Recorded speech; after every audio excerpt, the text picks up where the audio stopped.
गाजियाबाद के खोड़ा नगर पालिका अध्यक्ष रीना भाटी द्वारा खोड़ा के पूर्व अधिशासी अधिकारी कृष्ण कुमार भड़ाना पर गंभीर आरोप लगाए गए हैं। जहां रीना भाटी द्वारा कृष्ण कुमार भड़ाना पर बीती रात नोएडा में एक शादी समारोह से वापस घर लौटते समय आरोप लगाए गए कि उनके द्वारा उन पर बेवजह कमेंट किए गए। विरोध करने पर उनके साथ धक्का मुक्की हुई और उनके भाई अनिल के सर पर रिवॉल्वर की बट मार कर घायल कर दिया गया, जिसे लेकर नगर पालिका अध्यक्ष द्वारा प्रेस वार्ता आयोजित की गई, जिसमें उन्होंने पूर्व अधिशासी अधिकारी कृष्ण कुमार भड़ाना पर आरोप लगाए हैं।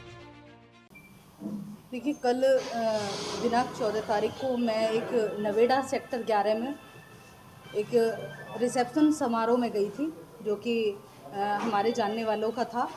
और उसमें पूर्व नगर पालिका ईओ के भड़ाना जी भी वहाँ मौजूद थे, लेकिन मैंने उन्हें नहीं देखा। मैं जस्ट अपना लड़की जो दुल्हन थी उसको मुंह दिखाई देकर तुरंत उस टेंट से बाहर हो रही थी और जस्ट वो सामने से आ रहा था और आते हुए ही मुझ पर हंसकर टिप्पणी करता है। और जिसको के बारे में मैंने पहले भी सबको अवगत करा रखा है कि भड़ाना से मेरी नगर पालिका में मेरे साथ में उसका व्यवहार उसका कभी भी ठीक नहीं था।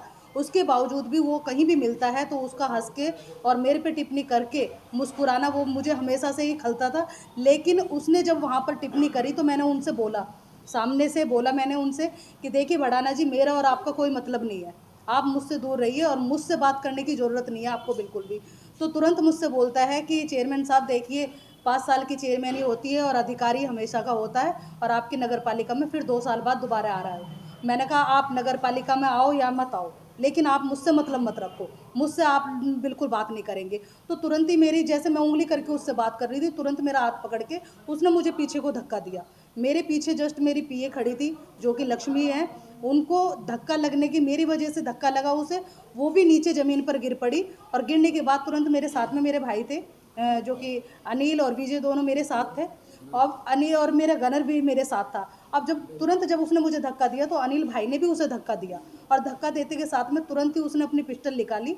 पता नहीं लाइसेंस पिस्टल है या कैसी पिस्टल है, मैं जानती नहीं हूँ, लेकिन उसने पिस्टल निकाल के तुरंत भाई पर वार किया। उसने एक चोट यहाँ दी और एक उसके कंधे पर दी।